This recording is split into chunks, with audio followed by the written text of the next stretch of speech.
Assalamualaikum warahmatullahi wabarakatuh. Perkenalkan, nama saya Wiwik Nazifa Putri dengan NIM C1C020112 dari R012 Akuntansi.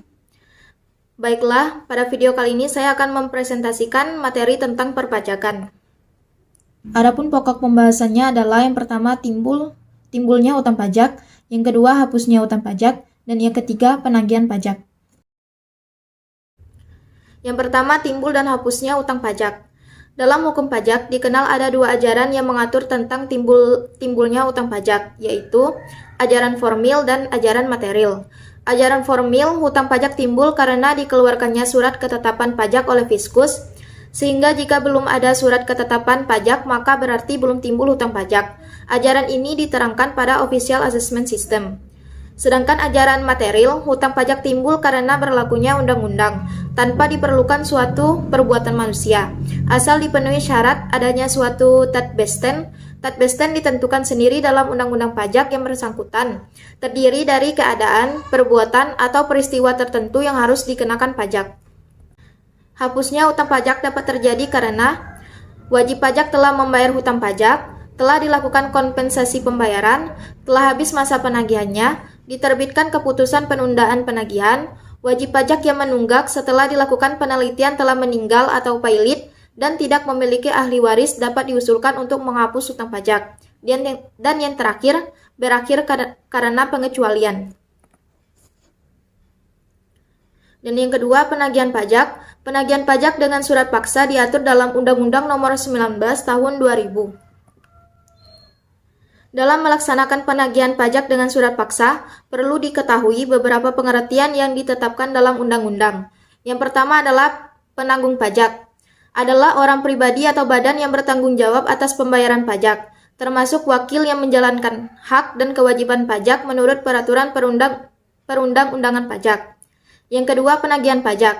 Adalah tindakan agar penanggung melunasi pajak, utang pajak, dan biaya penagihan pajak dengan cara menegur atau memperingatkan, memberitahukan surat paksa, mengusulkan pencegahan, melaksanakan penyitaan, penyanderaan menjual barang yang disita. Yang ketiga, biaya penagihan pajak. Adalah biaya pelaksanaan surat paksa, surat perintah penyitaan, pengumuman lelang, pembatalan lelang, jasa penilaian, dan lain-lain yang berhubungan dengan penagihan pajak. Yang keempat, surat paksa adalah surat hutang membayar pajak dan biaya pajak, dan memiliki kekuatan eksekutorial dan kedudukannya sama dengan keputusan hakim pengadilan yang punya kekuatan hukum pajak. Kelima, jurusita pajak adalah pelaksana kebijakan penagihan yang meliputi penagihan seketika dan sekaligus, pemberitahuan surat paksa, penyitaan, dan penyanderaan. Yang keenam, penyitaan adalah tindakan jurusita pajak untuk menguasai barang penanggung pajak guna jaminan untuk pajak menurut peraturan pemberlakuan pajak. Tujuh adalah lelang. Lelang adalah setiap penjualan barang di muka umum dengan cara penawaran harga secara lisan dan tertulis melalui pengumpulan usaha peminat atau calon pembeli. Hasil lelang digunakan terlebih dahulu untuk membayar biaya penagihan pajak yang belum dibayar dan sisanya untuk membayar utang pajak. Dan yang ke-8 adalah pencegahan atau pencekalan. Adalah larangan yang bersifat sementara terhadap penanggung pajak tertentu untuk keluaran dari wilayah Republik Indonesia berdasarkan alasan tertentu, sesuai dengan ketentuan peraturan perundang-undangan.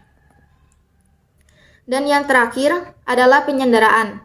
Penyanderaan adalah pengekangan waktu kebebasan pajak dengan menempatkannya suatu di tempat tertentu untuk pajak minimalnya 100 juta dan diragukan itikat berhutang dalam utang pajaknya. Adapun surat paksa minimal harus meliputi nama wajib pajak, dasar penagihan, besarnya hutang pajak, perintah untuk membayar pajak. Surat paksa diterbitkan apabila yang pertama, penanggung pajak tidak harus membayar pajak dan kepadanya diterbitkan surat teguran atau surat peringatan. Yang kedua, terhadap penanggung pajak telah dilakukan pembayaran dan sekaligus atau tanpa menunggu jatuh tempo. Penagihan seketika dan sekaligus ini dilakukan apabila wajib pajak diperkirakan atau berindikasi akan pergi dari Indonesia, atau suatu badan usaha akan dibubarkan oleh negara. Dan yang ketiga, penanggung pajak tidak memenuhi ketentuan sebagaimana tercantum dalam keputusan persetujuan angsuran atau penundaan pembayaran pajak. Barang yang disita dalam proses penyitaan yang dilakukan Fiskus, terdapat barang yang disita yaitu barang bergerak seperti mobil, perhiasan, uang tunai, rekening, koran, dan tabungan, saham, dan lain-lain. Adapun barang yang tidak bergerak seperti tanah, bangunan, dan lain-lain.